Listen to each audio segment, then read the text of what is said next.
लड़का कहता कि जा रे तू लेती अगर तू गुलाब रही तू जवाब देती अगर मैथ के कोनो सवाल रही तू ई तो सभे जनता की गिरी जी दारू ना पियलन। हां खाली गांजा पियलन दारू का भाव, लेकिन बंदी में भी पियती पगली अगर तू शराब रही तू।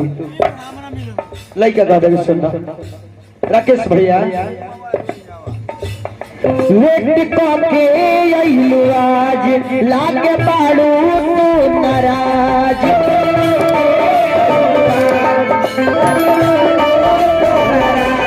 वेट के आइलू आज लागे पाड़ू तू नाराज काम नहीं चली अब बहाना से कृपया दूरी बनाए, बीच में लंबा तार है। लंबा तार क्या कहता हूँ? कृपया दूरी बनाए, बीच में लंबा तार है। लंबा तार लड़का कहते कि क्या नजदीकी बनावे खातिर का होता तिवारी बाबा। भारत पाकिस्तान से कितना वार्तालाप मोदी जी करत रहे, लेकिन नजदीकी बनते नहीं खे।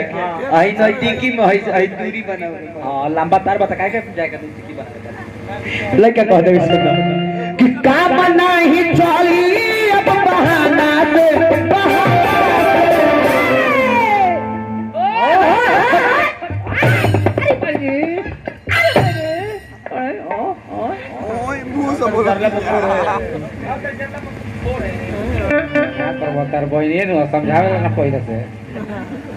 लड़का कहते कि गलती कौन भइल दीवाना से दीवाना से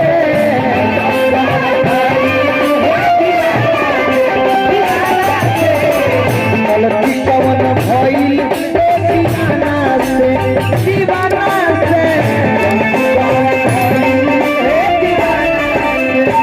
आखिर काहे लेट कर कैलू हा लेट के अइलू आज लागे पाड़ू तू नाराज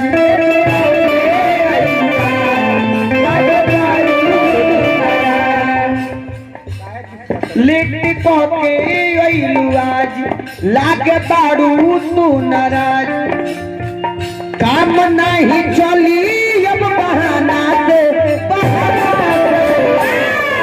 अरे गलती कमन भइल दीवाना से दीवाना से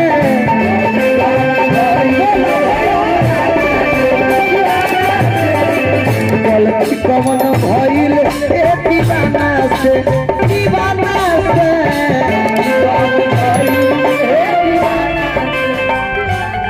लड़का कहता भैया रोता कहता